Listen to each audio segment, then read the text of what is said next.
क्या अकाल मृत्यु भी इसमें दिखाई देती है? जी बिल्कुल।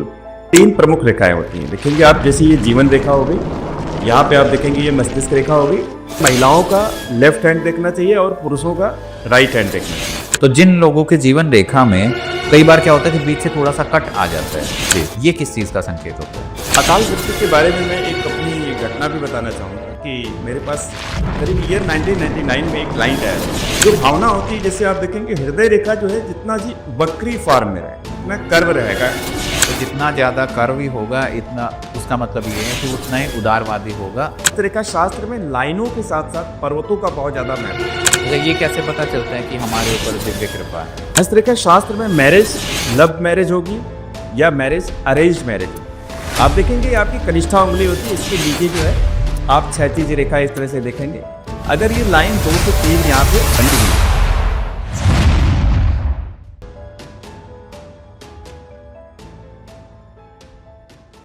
नमस्कार दोस्तों, मैं समस्त प्रभु भक्ति में आपका स्वागत करता हूं। दोस्तों, आज हमारे साथ स्टूडियो में गेस्ट हैं पामिस्ट प्रशांत जी, जिनका हस्त रेखा में 27 साल का एक्सपीरियंस है। अपने जीवन में कम से कम 50,000 के आसपास वो हाथ देख चुके हैं। और आज हम इस वीडियो में बात करेंगे कौन से ऐसे साइन होते हैं जिससे पता चलता है कि आप सही में लकी हैं या नहीं हैं, आपकी जीवन रेखा क्या कहती है, आपकी हृदय रेखा क्या होती है, उससे क्या चीज़ों की आप प्रेडिक्शन कर सकते हैं, आप अपने जीवन में बिजनेसमैन बनेंगे या एक अच्छे क्रिकेटर बनेंगे। इन सब चीज़ों के बारे में आज हम बात करेंगे। तब तक बने रहिए हमारे साथ। जो हम बात करते हैं, जो ज्योतिष वाले जो पामिस्ट होते हैं, जो एस्ट्रोलॉजर भी हैं और पामिस्ट होते हैं, लेकिन कोर्सेज तो सबके सेम ही होते हैं। और ये पामिस्ट्री तो एक छोटा सा सब्जेक्ट हुआ ना, या हाँ जी। बहुत वास्ट है ये? पामिस्ट्री जो है ये ज्योतिष का ही पार्ट माना जाता है। ज्योतिष के अंदर कई विधाएं होती हैं, जैसे कि किसी का अगर बर्थ डिटेल करेक्ट है तो उसकी कुंडली बनाई जाती है और प्रेडिक्शन किया जाता है। वास्तु शास्त्र है, तिल शास्त्र है, शकुन शास्त्र है, पासा है। महाभारत में शकुनी पासा फेंकता था और पासा के थ्रू जो है राज्य को जीतने की संकल्पना की जाती थी। उसी में जो है सामुद्रिक शास्त्र भी आता है, रमल एस्ट्रोलॉजी जो बोलते हैं शायद। और जी रमल में आता है वो। सामुद्रिक शास्त्र भी आता है। सामुद्रिक शास्त्र जो है वो वैदिक ज्योतिष का ही पार्ट माना जाता है। सामुद्रिक शास्त्र के अंदर पूरे बॉडी की संरचना के बारे में हम अध्ययन करते हैं। नाक कैसी है, आँख कैसा है, आईब्रो कैसा है, बाल का कलर कैसा है, इसके साथ साथ हाथ की रेखाओं का अध्ययन किया जाता है।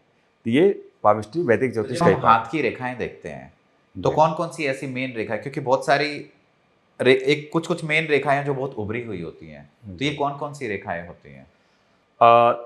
हस्तरेखा शास्त्र सामुद्रिक शास्त्र के अनुसार 3 प्रमुख रेखाएं होती हैं। देखेंगे आप, जैसे ये जीवन रेखा हो गई, यहाँ पे आप देखेंगे ये मस्तिष्क रेखा हो गई, और ये वाली जो लाइन होती है ये हृदय रेखा होती है। 3 प्रमुख रेखाएं होती हैं जो नहीं बदलती हैं। इसके अलावा जितनी लाइनें होती हैं उसे सेकेंडरी या द्वितीयक लाइन्स के नाम से जानते हैं, जो बदलती रहती हैं। आपकी सोच के हिसाब से, आपके कर्म के हिसाब से समय समय से चेंज होती रहती है। तो ये लेफ्ट हैंड देखा जाता है इसमें या राइट हैंड देखा जाता है? भारतीय सामुद्रिक शास्त्र के अनुसार महिलाओं का लेफ्ट हैंड देखना चाहिए और पुरुषों का राइट हैंड देखना चाहिए, लेकिन ऐसा हमेशा सही नहीं है। यहाँ पे अगर आप देखेंगे आधुनिक हस्तरेखा शास्त्र, आधुनिक ज्योतिषियों ने, विद्वानों ने बताया है कि हमें दोनों हाथों को देखना चाहिए। और जिस हाथ से हम ज़्यादा कार्य करते हैं, जैसे लिखने के लिए, या आप कोई डेक्सटेरिटी का काम करते हैं, कोई मशीन बनाते हैं, मैकेनिकल इंजीनियर हैं, किस हाथ से आप ज़्यादा काम करते हैं, वो हाथ भी देखना चाहिए। और आपको एक बहुत ही रुचिकर बात बता दो, बहुत इंटरेस्टिंग बात है। आप कंप्यूटर स्क्रीन पे जाइए, कीबोर्ड पे दोनों हाथों को वहाँ पे लगाइए, दोनों हाथों की उंगलियों से कीबोर्ड को दबाइए, जिससे पहले छप जाए लेटर, वही हाथ आपका ज़्यादा एक्टिव है। मान लीजिए बाएं हाथ वाला लेटर छप जाए तो वो ज़्यादा एक्टिव हैंड है आपका, और वो हाथ जरूर देखना चाहिए। नहीं, जैसे कुछ लोग तो वैसे ही लेफ्टिस्ट होते हैं, जब जैसे क्रिकेट खेलते हैं तो कुछ राइटी होते हैं, कुछ लेफ्टी होते हैं, तो बहुत सारे लोग अपना काम लेफ्ट से लिखते हैं, तो उनका तो लेफ्ट ही देखा जाएगा। हाँ, प्राथमिकता लेफ्ट को दी जाएगी, लेकिन आधुनिक हस्तरेखा शास्त्र के अनुसार हमें दोनों हाथों को देखना चाहिए। दोनों को देखना चाहिए। लेकिन मैंने जैसे पिछले एक पॉडकास्ट में मैंने डिस्कस किया था, तो ऐसा था कि एक हाथ हमारा ऐसा होता है कि जो जन्म से है और दूसरा होता है हमारा कर्म से है। तो क्या दोनों हाथों की रेखाएं समय के अकॉर्डिंग चेंज होती हैं?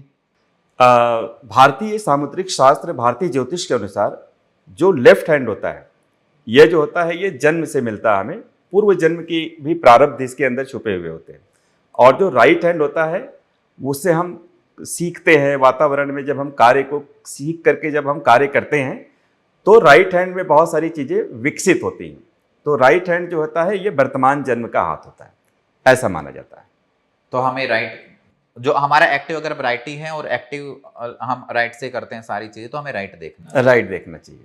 तो इसमें ऐसा माना जाता है कि जैसे मान लीजिए कोई लेफ्ट हैंड से बॉल फेंकता है, क्रिकेट खेलता है, तो हमें उसका लेफ्ट हैंड देखना चाहिए, साथ साथ हमें उसके वेरिफिकेशन के लिए, क्रॉस वेरिफिकेशन के लिए राइट हैंड भी देखना जरूरी होता है। तो मतलब कंक्लूजन ये है कि जो एक्टिव है जी, वो देखना चाहिए हमें, वो देखना है ना। तो अगर हम बात करें जीवन रेखा की, जी तो जिन लोगों के जीवन रेखा में कई बार क्या होता है कि बीच से थोड़ा सा कट आ जाता है, जी, ये किस चीज का संकेत होता है? बहुत ही महत्वपूर्ण सवाल आपने पूछा। जीवन रेखा का मतलब क्या होता है? सबसे पहले हमें जीवन के बारे में समझना है। जीवन का मतलब हमारा माइंड, सोल होता है, और इसके साथ साथ हमारी बॉडी, जो फिजिकल बॉडी होती है, ये जीवन होता है। तो मान लीजिए जीवन रेखा में कहीं कट लग गया, इस तरह से कोई भी क्रॉस लग गया, तो आप समझिए कि जीवन के इस समय में यहाँ पे कोई न कोई बड़ी दुर्घटना आशंकित है, संभावित है। या आप देखेंगे कि जैसे यहाँ पे कोई भी क्रॉस लग गया, तो अब आप ये जो टाइम पीरियड है, मान लीजिए यहाँ पे 45 ईयर्स है, तो 45 ईयर के आसपास बड़ी दुर्घटना शरीर के साथ होने वाली है। जैसे कोई भारी बीमारी या रुग्णावस्था आएगी। रुग्णावस्था मतलब फीबल हो जाएगी, शरीर बिल्कुल दुर्बल हो जाएगी। साथ ही साथ आप बिजनेस में भी लॉस में जा सकते हैं, कैरियर में भी बड़ा डाउनफॉल आ सकता है। ये सब जीवन रेखा से पता चल सकता है। स्टार्ट कहाँ से होती है? यहाँ से, नीचे से हमारा बर्थ के अकॉर्डिंग हम लेते हैं या ऊपर से लेते हैं? जी, बहुत अच्छा सवाल है। आप देखेंगे जीवन रेखा जो है, आप अंगूठे के नीचे ये घेरता हुआ जो कर्वी लीनियर एरिया है, ये जीवन रेखा होता है। जीवन रेखा यहाँ से जो ये आपकी इंडेक्स फिंगर होती है, इसके नीचे से यहाँ से प्रारंभ होती है। जैसे आप देखेंगे 1 साल, 2 साल, 10 साल, 20 साल, 90 साल और 100 साल, एकदम यहाँ मणिबंध तक आती है ये लाइन। तो जिन लोगों की बिल्कुल एंड तक है वो उनकी आयु काफी लंबी होती है। जी। क्या अकाल मृत्यु भी इसमें दिखाई देती है? जी बिल्कुल। अकाल मृत्यु के बारे में मैं एक अपनी घटना भी बताना चाहूँगा कि मेरे पास करीब ईयर 1999 में एक क्लाइंट आया था। वो जानने वाला ही लड़का था और इलाहाबाद में बहुत सारे बच्चे IAS PCS की तैयारी करते थे। क्योंकि मैं यूपी से हूँ तो वहाँ के घटना का जिक्र जरूर करता हूँ। और वो लड़का मुझे दिखाया और उसकी लाइफ लाइन बहुत ज़्यादा छोटी हो गई थी। ज्योतिषियों में ये धारणा है कि लाइफ लाइन छोटी है तो जीवन छोटा, ऐसा नहीं है। उसकी लाइफ लाइन छोटी होने के साथ साथ मस्तिष्क रेखा भी छोटी थी, हृदय रेखा भी छोटी थी। तो मैंने ये कंक्लूजन निकाला कि इसका लाइफ बहुत कम है। और मैंने उसको बताया नहीं कि वो 1 साल से ज़्यादा नहीं जी पाएगा, लेकिन मैंने दूसरे दोस्तों को बताया और 3 महीने के बाद उसका स्कूटर से एक्सीडेंट हुआ और उसकी डेथ हो गई। तो मैं ये बताना चाहता हूँ कि अकाल मृत्यु की भी लाइन इसके अंदर होती है। लाइफ लाइन में बहुत सारे क्रॉस कट बने हुए हैं। आप देखेंगे ये मिडिल फिंगर, इसके नीचे बहुत सारा जाल या ग्रिल बना हुआ है, कोई क्रॉस बना हुआ है, तो अकाल मृत्यु संभावित है। अच्छा, जब हम हृदय रेखा की बात करते हैं जी, हृदय रेखा क्या बताती है? हृदय रेखा जो होती है ये हमारी भावना या जो हमारा फिजिकल हार्ट होता है, जो पंप करता है, ब्लड की सप्लाई करता है, दोनों के बारे में बताती है।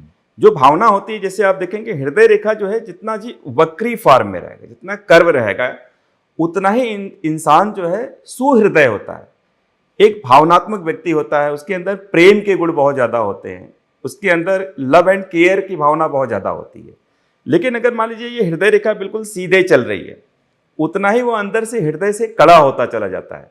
बहुत सारे लोगों को आपने देखा होगा, बहुत ही अंदर से मजबूत या कड़े होते हैं या रिजिड होते हैं, या दूसरों का प्रेम नहीं पाते हैं, या दूसरों को प्रेम नहीं दे पाते। रूड बोल सकते हैं उसको, रूड भी बोल सकते हैं उसको। ये भी बोलते हैं कि बहुत सारे वो प्रिंसिपल में अपने रहना चाहते हैं, अपने सिद्धांतों से समझौता नहीं करते हैं, थोड़े कड़े हो जाते हैं वो अंदर से। तो जितना ज्यादा कर्वी होगा, इतना, उसका मतलब ये है कि उतना ही उदारवादी होगा, सही अच्छे दिल वाला आदमी होगा। और अगर ये रेखा पूरी की पूरी स्ट्रेट चली गई हमारी, इसका मतलब है कि पर्सन रूड है। अच्छा, इसमें ये भी तो मैटर करता होगा कि मान लो बीच में आधी रहेगी, सारी रेखाएं पूरी हैं, जीवन रेखा भी सही है, लेकिन वो पूरी नहीं है, आगे किसी पर्वत पर अटैच नहीं है, बीच में आधी रहेगी, तो इसका क्या मतलब होगा? आपका सवाल है कि अगर हृदय रेखा अगर आधी रह जाए तो इसका क्या अर्थ होगा? इसका अर्थ होता है कि हृदय रेखा को हम अगर 3 भागों में विभक्त कर दें। एक होता है कि मध्यम साइज की हृदय रेखा हो गई जो आधी रह गई। एक होता है मध्यम से थोड़ी सी ज्यादा, जो करीब ये जो आपके मिडिल फिंगर है इसके नीचे तक कम से कम पहुंच रही हो, तो थोड़ी ये पूरी रेखा मानी जाती है। एक हृदय रेखा होती है जो बिल्कुल बृहस्पति पर्वत तक, ये इंडेक्स फिंगर है, इसके नीचे तक आ रही है। तो समझिए कि ये 3 प्रकार के हृदय रेखा है। वैसे तो कई प्रकार हो सकते हैं, लेकिन 3 मुख्य प्रकारों में अगर हम देखें तो अगर बहुत ही छोटी हृदय रेखा है, तो ऐसे लोगों का स्वभाव बहुत ज़्यादा रिजिड होता है, आइसोलेशन में रहना पसंद करते हैं, थोड़े जिद्दी टाइप के होते हैं, या बहुत ज़्यादा फ्रेंड सर्किल, लोगों से मिलना जुलना पसंद नहीं करते हैं। अच्छा, अगर हम बात करें मस्तिष्क रेखा की, जिस तरीके से हृदय का आपने बताया कि ये हमारे बिहेवियर को दिखाता है, मस्तिष्क क्या हमारा ब्रेन को दिखाता है? मस्तिष्क रेखा मस्तिष्क रेखा जो होती है ये हमारे कॉग्निटिव या संज्ञानात्मक ब्रेन को दिखाता है। ब्रेन जो होता है ये हमारे थॉट का एक बड़ा सेंटर होता है। हम क्या सोचते हैं, क्रिएटिव थॉट होगा, मैथमेटिकल एबिलिटी होगी हमारे अंदर, मैकेनिकल एबिलिटी होगी, स्पोर्ट्स की एबिलिटी होगी, या हमारे अंदर मैं एक कवि बनूंगा, एक पोएट बनूंगा, एक राइटर बनूंगा, ये मस्तिष्क के द्वारा पता चलता है। तो ये हम कैसे ढूंढते हैं? मान लो किसी को पोएट्री में जाना है, या फिर उसको अपना टैलेंट पता ही नहीं, या कभी कभी किया लेकिन इतना ध्यान नहीं दिया, तो ये कैसे पता कर सकते हैं कि यहाँ से किसी को पोएट बनना है या बिजनेसमैन बनना है? क्या ऐसे संकेत होते हैं?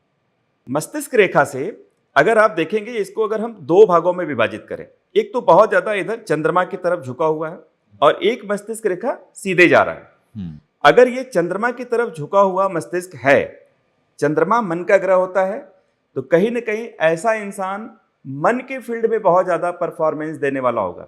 जैसे वो बहुत क्रिएटिव इंसान होगा, वो पोएट्री लिखने वाला होगा, वो एक अच्छा राइटर हो सकता है, वो सोशल मीडिया में जाने वाला इंसान हो सकता है क्योंकि कल्पनाशीलता उसके अंदर बहुत ज़्यादा है।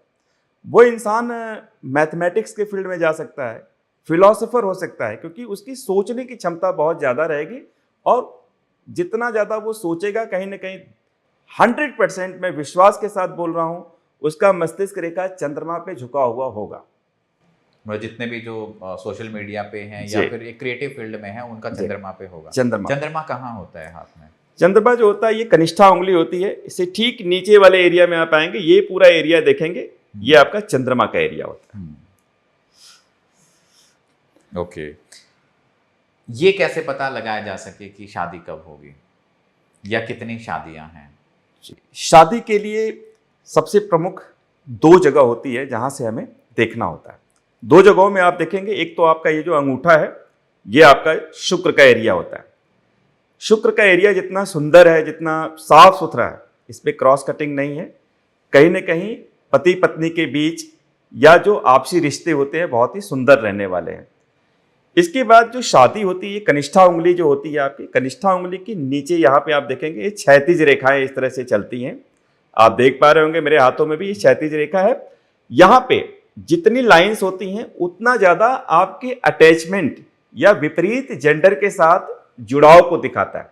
मान लीजिए एक लाइन है तो आपकी शादी बिल्कुल किसी न किसी जगह पे एक ही जगह पे फिक्स होगी और उसी के साथ आप जुड़े रहेंगे। लेकिन मान लीजिए यहाँ पे 2-3 क्षैतिज रेखाएं दिख रही हैं, तो कहीं ना कहीं 2 से 3 जगहों पे आपके जुड़ाव को शो करते हैं। हो सकता है लव कम अरेंज मैरिज भी हो जाए आपकी, या कहीं ना कहीं 2 शादियों के भी योग दिखाई देते हैं। तो अगर किसी के यहाँ पे 2 रेखाएं हैं जी, तो ऐसा होगा कि उसके जीवन में एक से ज्यादा वोमेन्स हो सकती हैं। मेंस, वोमेन्स से तो मेंस हो सकते हैं, मेंस से तो वोमेन्स हो सकती है ना जी। लव रिलेशनशिप कहाँ से देखा जाता है?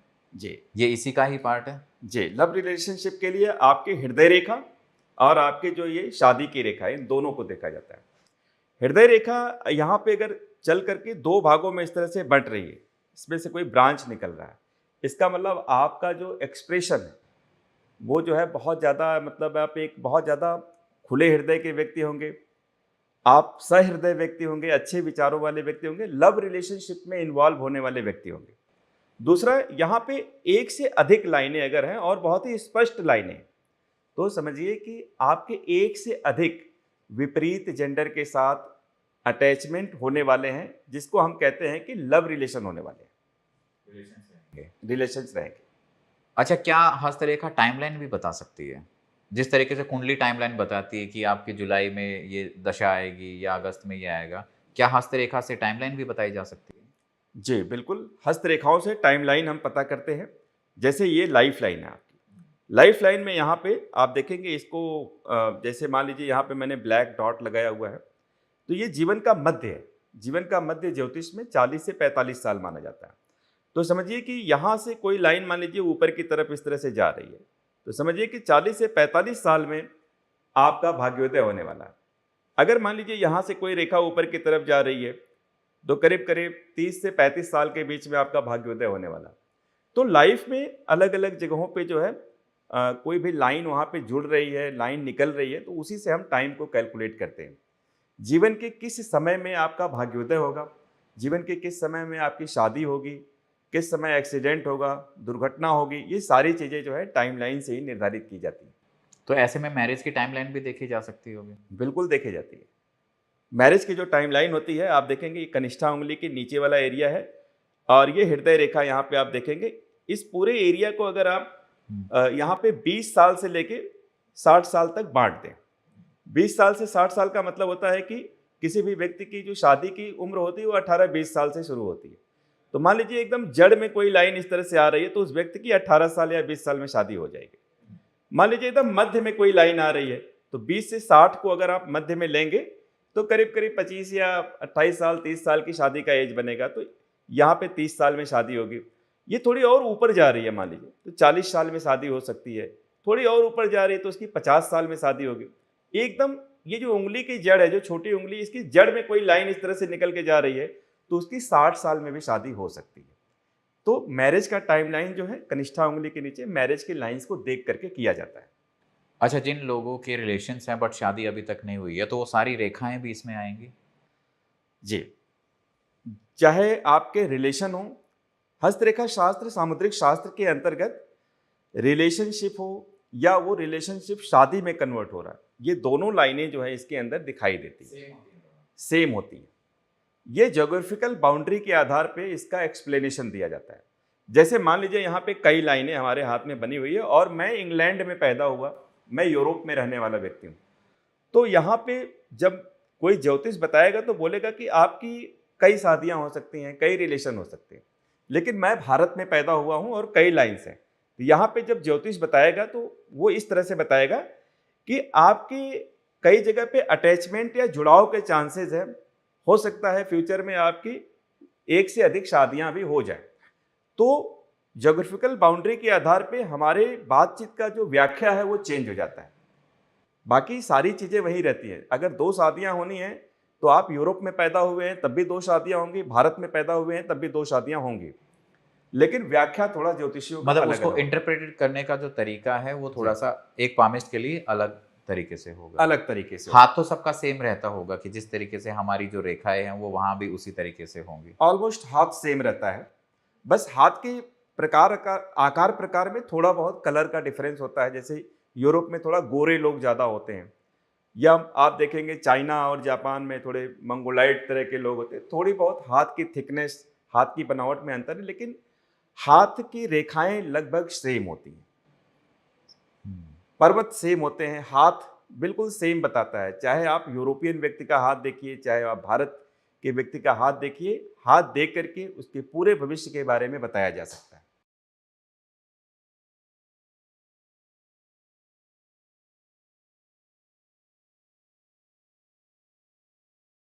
रेखाएं 2 तरह की होती है। अगर रेखाएं वर्टिकल है तो ये शुभ मानी जाती हैं हमेशा, ये भाग्य के कारक होते हैं। आप देखेंगे जैसे मान लीजिए मेरे हाथ में बिल्कुल सीधी रेखा इस तरह से जा रही है तो ये भाग्य की रेखा है, ये अच्छी मानी जाती है। लेकिन अगर भाग्य की रेखा को कोई क्षैतिज रेखा काट रही है इस तरह से, तो उसके अंदर नकारात्मक असर डाल रही है, इसका मतलब वो बाधा डाल रही है।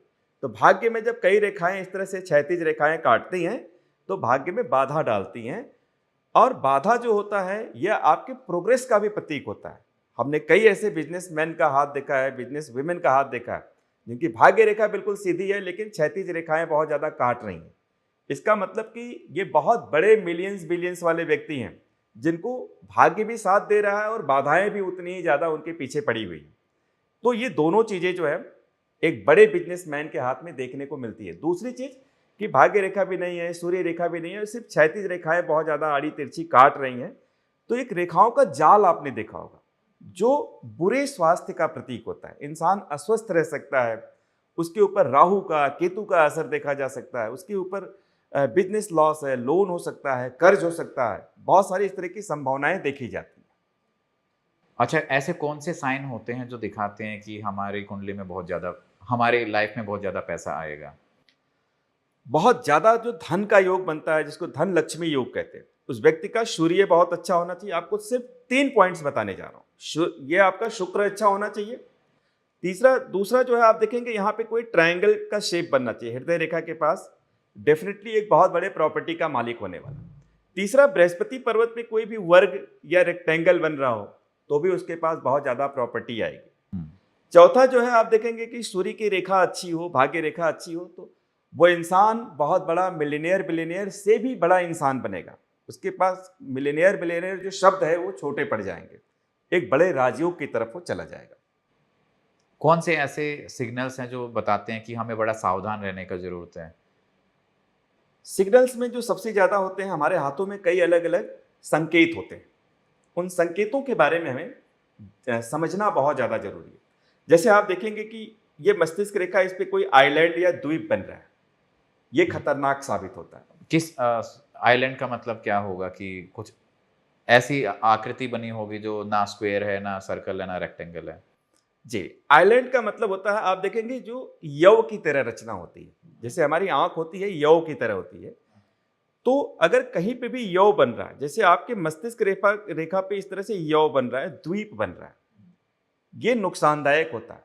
मस्तिष्क पे यव का मतलब होता है कि इंसान को भूलने की प्रॉब्लम होगी, सिर में दर्द हो सकता है, माइग्रेन हो सकती है, मस्तिष्क से संबंधित व्याधियां हो सकती हैं उसके अंदर।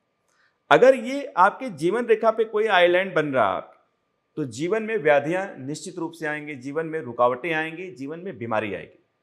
सूर्य रेखा पे आइलैंड बन रहा है, आंखें खराब हो सकती है, हार्ट डिजीज हो सकती है, फादर के साथ मतभेद हो सकता है।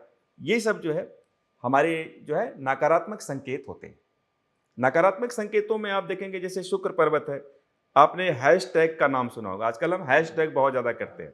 अगर इस तरह से कोई हैशटैग की तरह रचना बन रही है तो निश्चित रूप से कन्फाइनमेंट योग या जेल योग भी बनता है।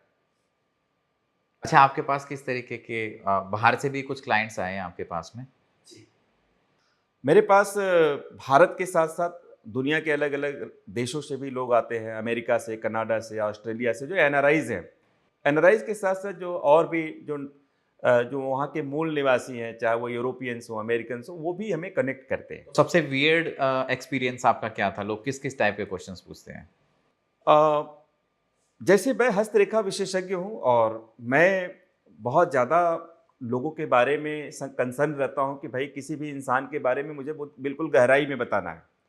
अब मैं एक घटना बता रहा हूँ। मेरे पास चेन्नई से एक बहुत बड़े इंडस्ट्रियलिस्ट आए और उनके बारे में मैंने बहुत कुछ बताया कि आपके जीवन में बिजनेस में कब कब लॉस है, कब कब आपको प्रॉफिट होने वाला है, कब आपके पास 500 करोड़ रुपए आएंगे, कब आपके पास 1000 करोड़ रुपए आएंगे, और आए भी उनके पास।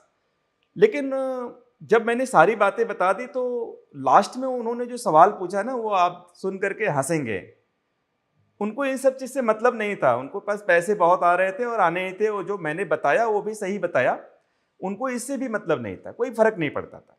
उन्होंने लास्ट में आधे घंटे के डिस्कशन के बाद मुझसे बोला कि सर ये बताइए कि इस पैसे को भोग करने के लिए मेरी लाइफ लाइन ठीक है ना। तो मुझे थोड़ा सा अंदर से हंसी भी आई और मुझे एक सीख भी मिली कि मैं बहुत सीरियसली भी बताऊं तो मुझे व्यक्ति को ये समझना है कि भाई वो पूछना क्या चाह रहा है, हमें ये भी समझना जरूरी है। उसका सवाल मात्र एक था कि भाई मैं लाइफ को जी पाऊंगा ना, सुख भोग कर पाऊंगा ना। मैंने कहा बिल्कुल, आपकी जीवन रेखा संपूर्ण है और आप सुख भोग करेंगे।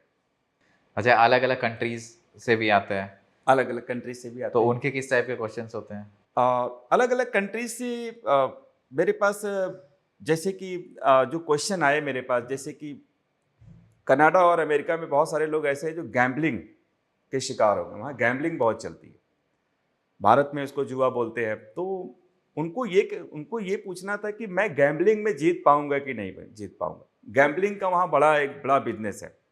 तो अगर कनाडा से जितने मेरे पास कॉल्स आए उसमें ये बहुत ज़्यादा लोगों के मतलब सवाल होते हैं कि मैं इसमें जीत पाऊंगा कि नहीं जीत पाऊंगा। तो निश्चित रूप से अगर गैम्बलिंग के फील्ड में आप भारत में हैं, चाहे आप कनाडा में रह रहे हो, चाहे दुनिया के किसी कोने में, अगर आप जुआ, सट्टा, लॉटरी, गैम्बलिंग में हैं तो उसकी लाइन कहाँ से देखते हैं?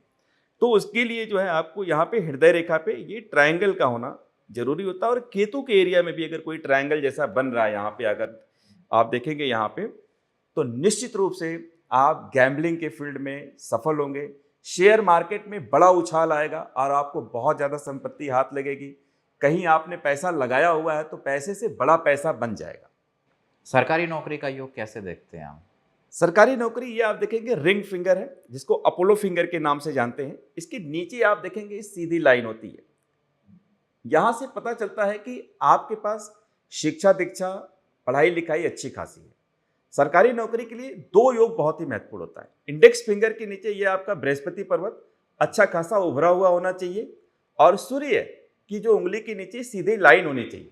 ये दो चीजें जो है आपको सरकारी नौकरी दिला सकती है। इंडेक्स फिंगर के नीचे अगर यहाँ पे ये उभरा हुआ एरिया है तो इसका मतलब पावर मिलेगा। अब आप ए क्लास की नौकरी लेंगे, बी क्लास की नौकरी लेंगे, सी क्लास की नौकरी लेंगे, इससे भी पता चलता है। ये आपकी सूर्य की लाइन है, अगर ये जितनी छोटी है और बृहस्पति अच्छा है तो आप सी क्लास में जाएंगे। सूर्य की लाइन थोड़ी लंबी है, बृहस्पति और उभरा हुआ है तो आप बी क्लास में जाएंगे। अगर सूर्य की लाइन बहुत लंबी है, बृहस्पति बहुत उभरा हुआ है, भाग्य रेखा बहुत अच्छी है, तो आप ए क्लास की लाइन में जाएंगे। आप आईएएस बन सकते हैं, बड़े एडमिनिस्ट्रेटर बन सकते हैं।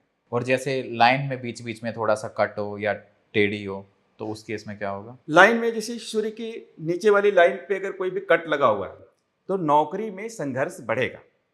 चाहे आप नौकरी कर रहे हैं उसमें भी संघर्ष बढ़ेगा, और अगर आप नौकरी करने जा रहे हैं तो भी आपको कई अटेम्प्ट देने पड़ेंगे। एक नंबर से रुक जाएगा, 2 नंबर से आप पीछे हो जाएंगे, फिर से आपका 1 साल खराब हो जाएगा, फिर से आप मेहनत करेंगे। लेकिन ऐसे लोगों के लिए मेरी एडवाइस है कि वो हिम्मत ना हारें, उनको जरूर सफलता मिलेगी। क्या समय के हिसाब से रेखाएं भी चेंज होती हैं? निश्चित रूप से।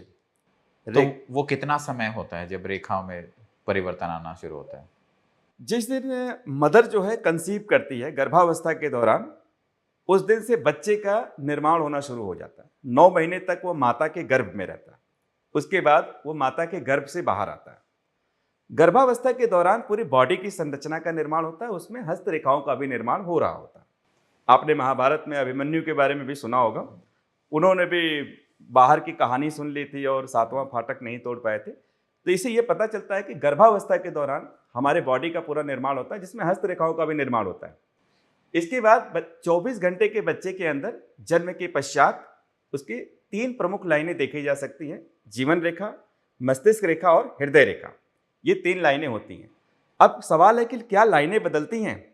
हर 24 घंटे में लाइनें बदलती हैं, हर 1 साल में लाइनें बदलती हैं, हर 5 साल पे भी लाइनें बदलती हैं। लाइनों के बदलने का जो रहस्य होता है वो हमारी सोच होती है। जैसे मान लीजिए आज आपने डिसाइड किया कि मैं अब जो है अब सोशल मीडिया के फील्ड से निकल करके अब मैं नेतागिरी के फील्ड में जाऊंगा, अब इलेक्शन लड़ूंगा।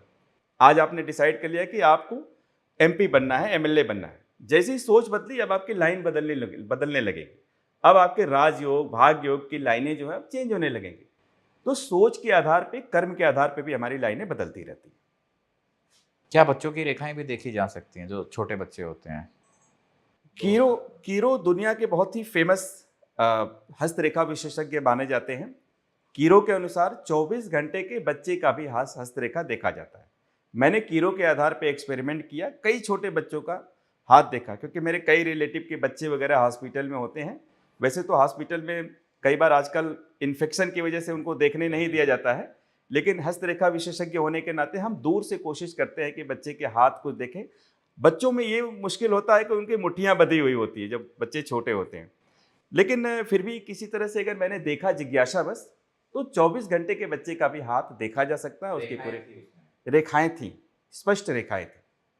कभी आपने ऐसे रिसर्च की है कि जैसे आपका 27 साल का इस फील्ड में एक्सपीरियंस है, तो कुछ ऐसे क्लाइंट्स होंगे या रिलेटिव्स होंगे जिनके बच्चों को आप बहुत छोटे से जानते हो और वो अभी भी आपसे हाथ दिखाते हैं, और आपने कहीं ऐसा कुछ नोटिस किया कि पहले कैसा था, इसकी रेखाएं कैसे थी और अब कैसी हो गई हैं? निश्चित रूप से नोटिस किया मैंने। बहुत सारे रिलेटिव्स है, जानने वाले लोग हैं, छोटे बच्चों को जिनको हमने 20 साल 25 साल पहले भी हाथ देखा था और आज देखता हूँ।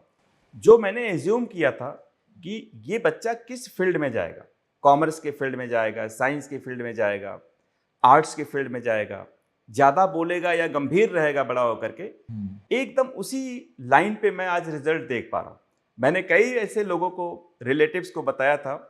करीब 2017 में मैंने अपने एक रिलेटिव को बताया था, मेरे रिलेटिव का बेटा था, तो कि भैया मैं बिजनेस कर पाऊंगा कि नहीं।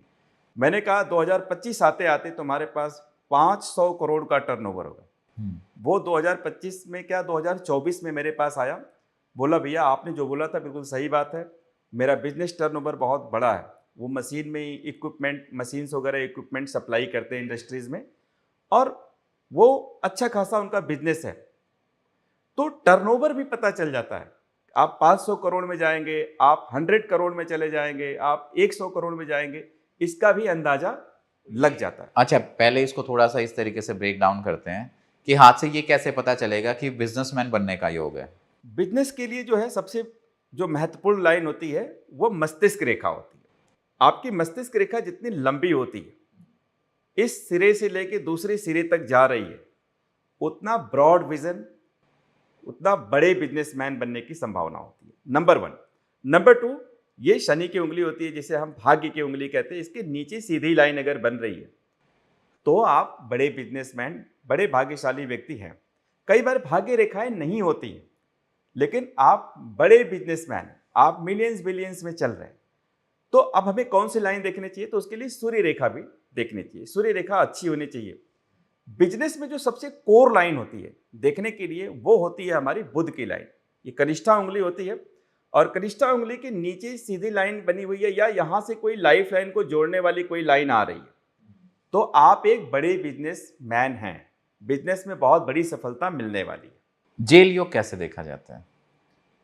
जेल योग अंगूठे के नीचे ये शुक्र पर्वत है। यहाँ पे आप देखेंगे बहुत ही उभरा हुआ एरिया, अच्छा एरिया बन रहा है, और इसमें बहुत सारी खड़ी लाइनें हैं और उनको काटने वाले भी लाइनें।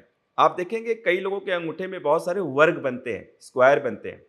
वर्ग या स्क्वायर दो तरफ आपको ले जाता है। एक तो बहुत ज़्यादा सेंसुअल हो जाएंगे, बहुत रोमांटिक होते हैं। पति पत्नी में कई बार झगड़ा होने के भी चांसेस होते हैं।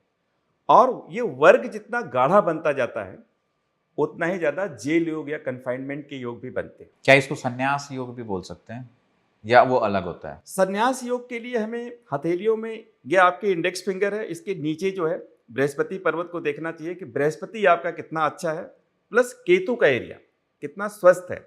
यहाँ से भी संन्यास योग देखा जाता है।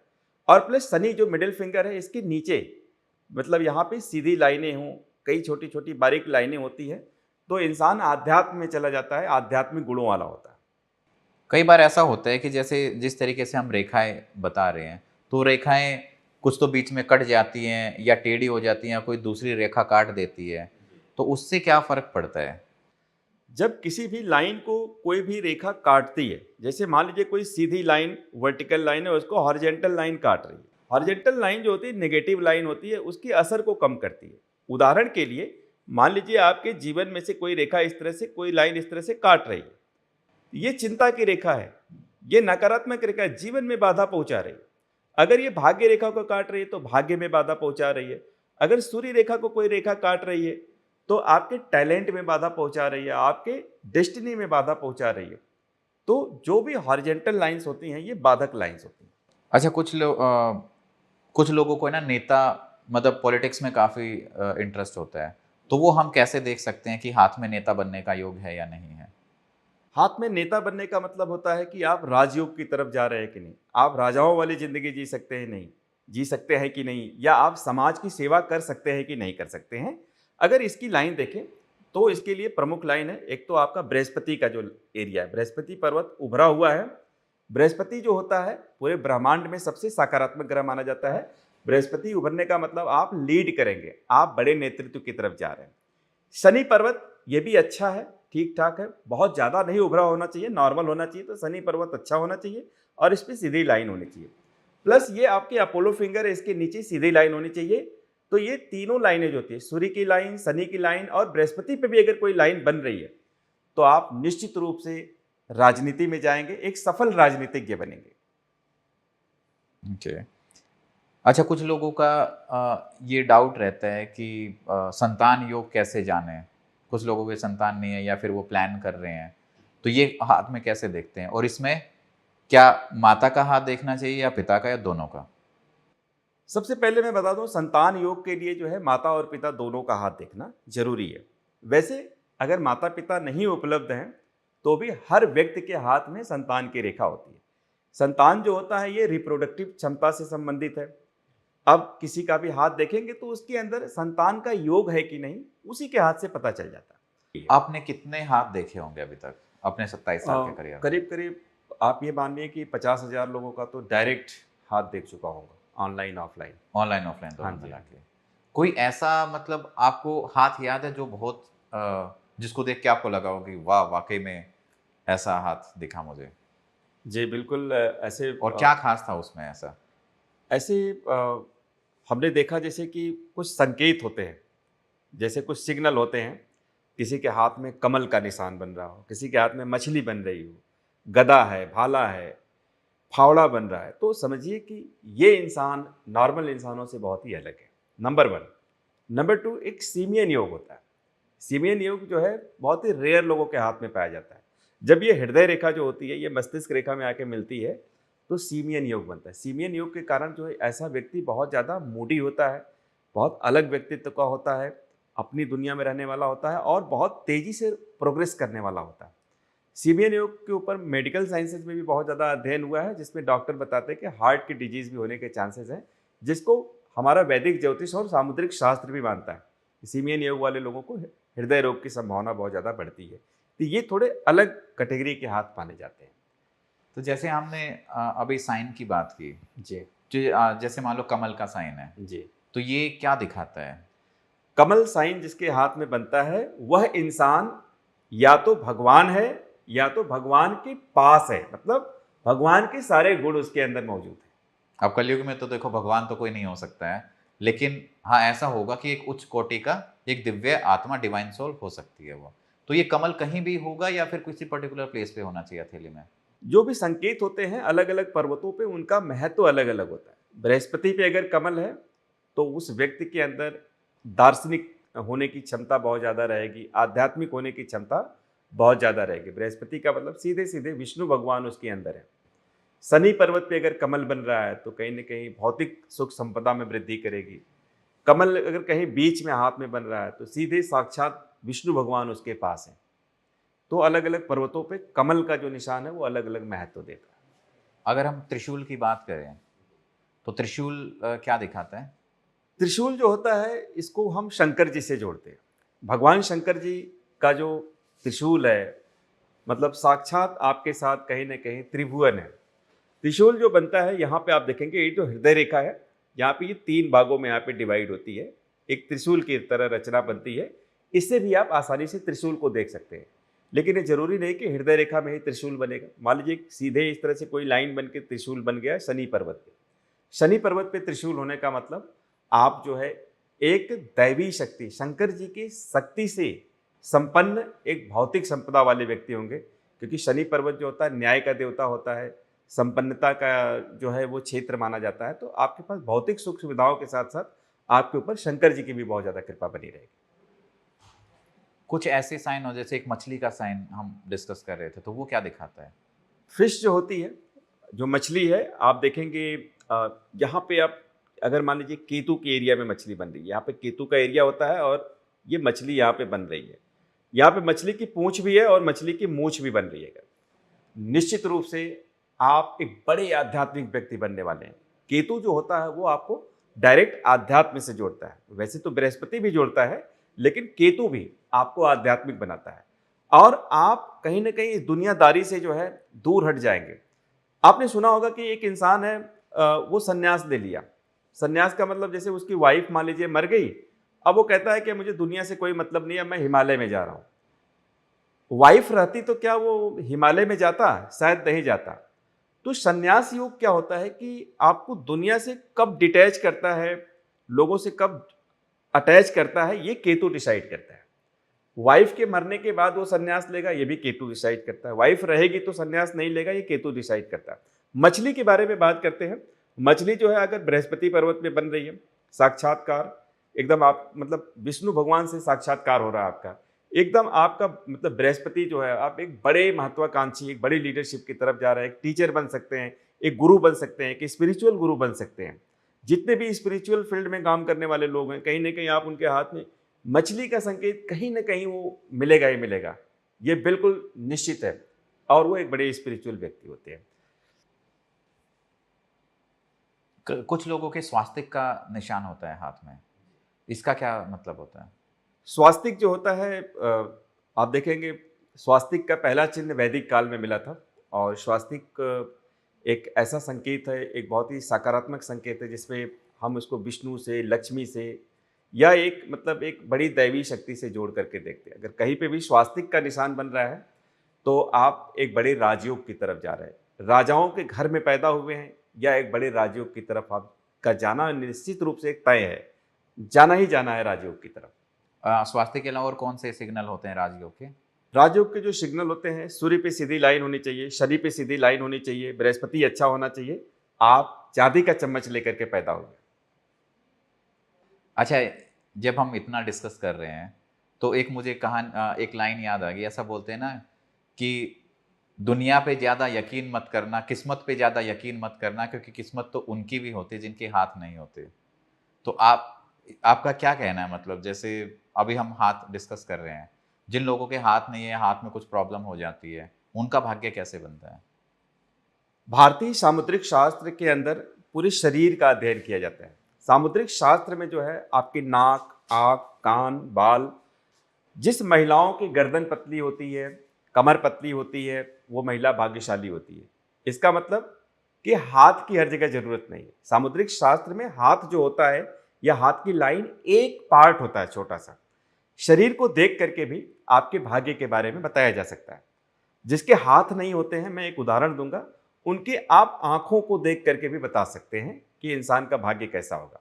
ये जो हमारी जो पलकें होती है ना, इसके ऊपर जो आईब्रो होता है, जिसको भौहें बोलते हैं, भ्रिकुटी बोलते हैं, ये भ्रिकुटी बिल्कुल अच्छी है तो आपका मंगल बहुत अच्छा है। आपका दांत बहुत अच्छा है, मुंह से कोई स्मेल या बदबू नहीं आ रही है, तो आपका मंगल बहुत अच्छा है। अगर ये भ्रिकुटी आपकी खराब है, भौहें टेढ़ी है, तो आपका मंगल खराब है। तो यहाँ पे उसकी भौहों को देख करके भी आप मंगल की परिकल्पना कर सकते हैं। आज भी हमारे भारतीय सभ्यता के अंदर महिलाएं अपनी भौहों को, आईब्रो को ठीक करती हैं। आईब्रो को इसलिए नहीं ठीक करती हैं कि उनको ब्यूटी पार्लर में जाने का शौक है या बहुत ज़्यादा पैसा खर्च करने का शौक है, बल्कि महिलाएं जो हैं अपने मंगल को ठीक कर रही होती हैं, इसलिए अपनी भौहों को ठीक करती है। मंगल ठीक रहेगा तो वो परिस्थितियों से लड़ सकती हैं, मजबूत बनी रहेंगी, या किसी भी पुरुष का मंगल अगर अच्छा है तो वो लड़ सकता है, एक बड़ा योद्धा बन सकता है, न्याय के लिए लड़ सकता है, अपने अधिकारों के लिए लड़ सकता है।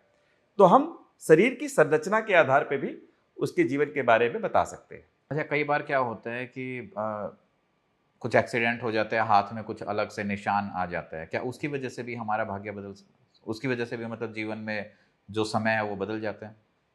निशान जो होता है, अगर हम इसको देखें तो सिकंदर का उदाहरण मैं आपको दूंगा। सिकंदर एक ज्योतिष के पास गया और ज्योतिष हस्तरेखा विशेषज्ञ ने बोला कि तुम्हारा भाग्य खराब है, तुम कुछ नहीं कर सकते हो लाइफ में। सिकंदर आया अपने घर पे और अपने हाथ को जो है तलवार से काटा और एक लाइन बनाया कि ये मेरी भाग्य की रेखा है और मैं भाग्यशाली बन के दिखाऊंगा। और एक दिन सिकंदर दुनिया का बहुत बड़ा इंसान बना। तो सिकंदर उस भाग्य रेखा को काटने से या उस लाइन को तलवार से बनाने से भाग्यशाली नहीं हुआ। उसने ये अपने माइंड के अंदर डिटर्मिनेशन लिया। उसने ये सोचा कि मैं एक दिन दुनिया का महान व्यक्ति बनूंगा, ये फैसला लेता हूं, और वो बड़ा महान इंसान बन गया। अब किसी के हाथ में कोई कट लग जाए और मान लीजिए मस्तिष्क रेखा का पूरा निर्माण कर दे कट, तो उसका मस्तिष्क बहुत अच्छा हो जाएगा, ऐसा नहीं है। कट से, इंजरी से, चोट चपेट से आपके भाग्य में परिवर्तन या आपके जीवन में परिवर्तन नहीं होगा। ये लाइनें जो है ये बाहर से बनती। आपके जीवन में परिवर्तन, जो लाइनें आपकी सोच से बनती हैं, आपके कर्म से बनती हैं, उन लाइनों का महत्व आपके जीवन में दिखाई देता है। जैसे अभी हमने पर्वत की भी बात की, कौन कौन से ऐसे पर्वत होते हैं जो हमें हाथ में देखने चाहिए और उनका क्या महत्व होता है? हस्तरेखा शास्त्र में आप देखेंगे इंडेक्स फिंगर के नीचे बृहस्पति पर्वत है, मध्यमा उंगली के नीचे शनि पर्वत है, ये आपके अपोलो फिंगर है, इसके नीचे सूर्य पर्वत होता है, और छोटी उंगली के नीचे बुध पर्वत होता है, अंगूठे के नीचे शुक्र पर्वत होता है। ये पर्वत होते हैं। हस्तरेखा शास्त्र में लाइनों के साथ साथ पर्वतों का बहुत ज्यादा महत्व है। अगर ये पर्वत उभरे हुए हैं, अगर ये गद्दी यहाँ पे अच्छी बन रही है, इंसान का बेस बहुत अच्छा रहेगा। बृहस्पति पर्वत उभरा है तो बहुत बड़ा नेतृत्वकर्ता बनेगा। शनि पर्वत उभरा हुआ है तो उसके पास धन संपदा मिलेगी। ऐसे सारे पर्वतों के अंदर अपनी विशेषताएं होती हैं। सिर्फ लाइनों को देख के ही हस्तरेखा विशेषज्ञ को प्रेडिक्शन नहीं करना चाहिए। हम जब भी कोई भी क्लाइंट को जब देखते हैं तो उसकी लाइनें देखते हैं, उसके पर्वत को देखते हैं, उसके हाथ की संरचना को देखते हैं कि अग्नि प्रकार का हाथ है या वायु प्रकार का हाथ है, पृथ्वी प्रकार का हाथ है। इन सभी प्रकारों को फिर हम वहां पे देखने के पश्चात यह निर्धारित करते हैं कि व्यक्ति किस फील्ड में काम करेगा या कैसा उसका भाग्य होगा। अच्छा, ये कैसे पता चलता है कि हमारे ऊपर दिव्य कृपा है, मतलब देवताओं का, भगवान का हाथ हमारे ऊपर है? आपकी जो ये जीवन रेखा होती है ना, एकदम सीधे इस तरह से चलती है। इसके अंदर आप देखेंगे ये लाइन होती है, मंगल की रेखा होती है, जिसको हम सेकेंड लाइफ लाइन या द्वितीय जीवन रेखा के नाम से जानते हैं। ये लाइन जिसके हाथ में होती है ना, वो इंसान कहीं ना कहीं दैवीय कृपा से प्रेरित होता है। उसके ऊपर भगवान की शक्ति होती है। वह कभी भी, उसका कोई दुश्मन भी बाल भी बाका नहीं कर पाएगा। चोट, दुर्घटना, बीमारी, यहाँ तक कि हवाई जहाज से भी वो गिर जाएगा, हवाई जहाज में प्लेन क्रैश भी हो जाएगा तो भी वह बच के निकल जाएगा। बाकी भले सारे लोग मर जाएंगे लेकिन वो इंसान बच जाएगा, क्योंकि उसके पास मंगल है, दैवीय शक्ति है। तो कहीं ना कहीं जो ये दैवीय शक्तियाँ होती हैं, ये हमारे हाथों में भी दिखाई पड़ती हैं। दिखाई पड़ती है। दैवीय शक्तियां जो होती हैं हमारे हाथ में होती हैं और उन दैवीय शक्तियों के साथ हम चलते हैं। दैवीय शक्तियां मंगल से देखी जाती हैं, दैवीय शक्तियां बृहस्पति से देखी जाती हैं। आपके अंदर कितनी मात्रा में दैवीय शक्ति है। ठीक है, एक लव रिलेशनशिप का और है, ठीक है, उसको थोड़ा सा और कुरेदते हैं, है ना। जैसे बहुत सारे लोगों का ये रहता है कि रिलेशनशिप में है तो उनका थोड़ा सा ये डाउट रहता है कि वो कितना लंबा चलेगा, हमारा आगे मैरिज तक जाएगा या नहीं जाएगा। वो हम हस्तरेखा से कैसे देख सकते हैं? हस्तरेखा शास्त्र में मैरिज लव मैरिज होगी या मैरिज अरेंज्ड मैरिज होगी। आप देखेंगे ये आपकी कनिष्ठा उंगली होती है, इसके नीचे जो है आप क्षैतिज रेखा इस तरह से देखेंगे। अगर ये लाइन 2 से 3 यहाँ पे बनी हुई है तो निश्चित रूप से एक से अधिक अपोजिट जेंडर के साथ उसके संबंध हैं या अटैचमेंट है। दूसरा चीज कि अब उसका लव मैरिज होगा कि नहीं। अगर यहाँ पे मान लीजिए 3 लाइनें बन रही हैं तो निश्चित रूप से एक या एक से अधिक महिलाओं के साथ संबंध होने के चांसेस हो सकते हैं, या महिला है तो पुरुषों के साथ उसके संबंध हो सकते हैं। तो एक तो ये क्लियर है कि लव मैरिज होगा। दूसरा ये होता है कि ये शुक्र पर्वत कितना उभरा हुआ है, कितना सुंदर है।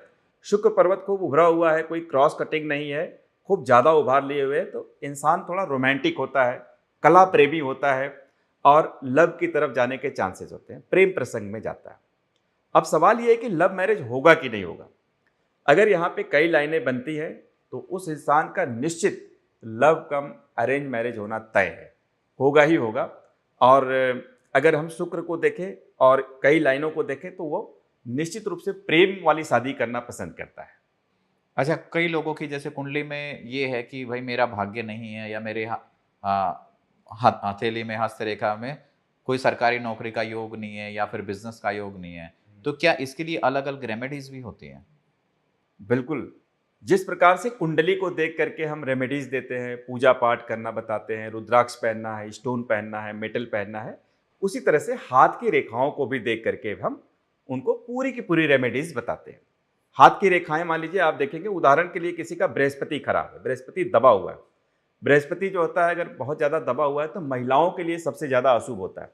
शादी नहीं होगी या शादी में डिले होगा, तो उस महिला को क्या करना चाहिए रेमेडी में? बृहस्पति को मजबूत करना चाहिए।